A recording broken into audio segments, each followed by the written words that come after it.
নমস্কার, আমি doctor Tapati Das, homeopathy চিকিৎসক এবং সাইকোলজিক্যাল কাউন্সিলর। আজকে আমি যেটা বলবো যে অনেকেরই ট্রাইগ্লিসাইড বেশি হয়ে যায় এবং তখন পেশেন্টটা আসেন এবং এসে বলেন যে একদম তো স্বাভাবিক খাবার খাই, কিছুই তো তেমন খাই না, অথচ ট্রাইগ্লিসাইডটা বাড়লো কী করে?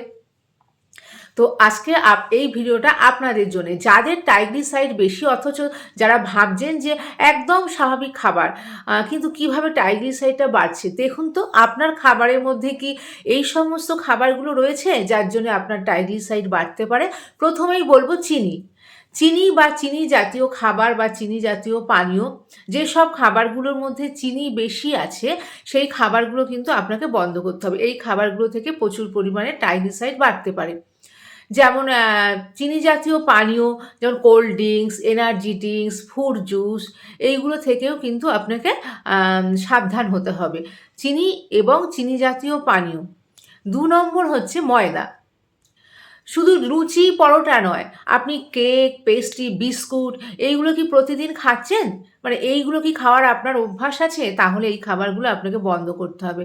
তার পরিবর্তে আপনি লাল আটা, ওটস এগুলো খেতে পারেন।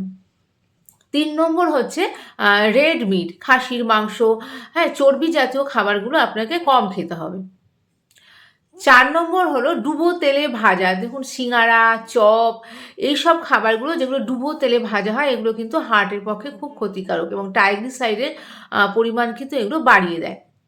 ৫ নম্বর হচ্ছে আপনি কি প্রচুর ফল খাচ্ছেন বা ফ্রুট জুস, যেমন ধরুন আম, কাঁঠাল এইগুলো যদি আপনি বেশি খান, মানে ফল খাওয়া স্বাস্থ্যের পক্ষে ভালো, কিন্তু বেশি অতিরিক্ত পরিমাণে ফল খেলে তাতে প্রচুর ফ্রুকটোজ থাকে যা আপনার ট্রাইগ্লিসাইড বাড়াতে পারে। যেমন আম, কাঁঠাল যদি আপনি খুব পছন্দ করেন এবং বেশি করে খেয়ে ফেলছেন।